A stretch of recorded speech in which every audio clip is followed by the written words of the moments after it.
Bonjour à toutes et à tous, et bienvenue dans ce 5e épisode d'Info Ferro, présenté par moi, le seul et unique Ferrostan. Commençons tout de suite avec une mauvaise nouvelle qu'on en soit débarrassé pour la suite. Ce jeudi 30 mars, vers 9h, un accident s'est produit à un passage à niveau de Saubus, dans les Landes. C'est le cas classique d'un accident de ce type, une voiture restée coincée sur les voies percutée par un train de fret.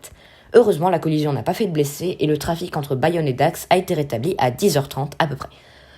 Ensuite, on part en Alsace où la première rame AGC Fluo a été mise en service. Les AGC alsaciens portent leur livret actuel depuis 2010 et il était temps pour eux de recevoir une petite, voire une grosse rénovation. Donc dans la foulée, ils ont reçu une nouvelle livrée Fluo Grand Est et ont maintenant les mêmes couleurs que les Coradia Liner de la région.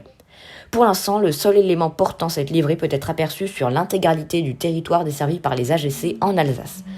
Personnellement, j'aime bien cette livrée, même si je sais que ce n'est pas le cas de tout le monde. Demandons l'avis du staff à Info Ferro. Ah, bon, ce n'est pas grave, j'aime quand même cette livrée, que ça vous plaise ou non.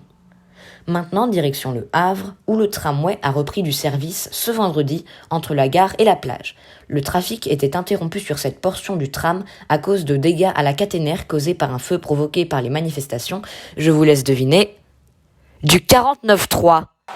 Aussi, sur le fondement de l'article 49, alinéa 3 de la Constitution...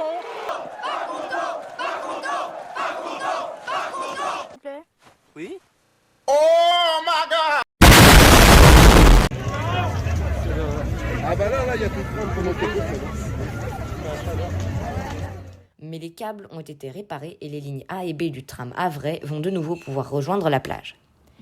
Et pour finir, ce dimanche, le 2 avril 2023, Ouigo fête son 10e anniversaire. Il y a 10 ans jour pour jour, le 2 avril 2013, naquit Ouigo, une offre low cost de la SNCF. À l'époque, c'était un peu des bleus dans tous les sens du terme. L'objectif de Ouigo est d'offrir de la grande vitesse à petit prix, enfin dans sa filiale principale, puisque depuis 2021, les corails ont rejoint la flotte low cost, cette fois à 160 km/h.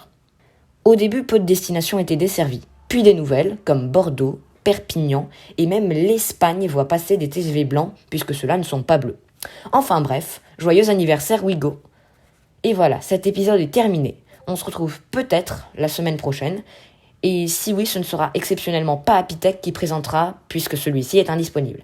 Si personne ne se présente, à dans 2 semaines avec Etijo, vous êtes prévenus. Sur ce, je vous souhaite une bonne journée.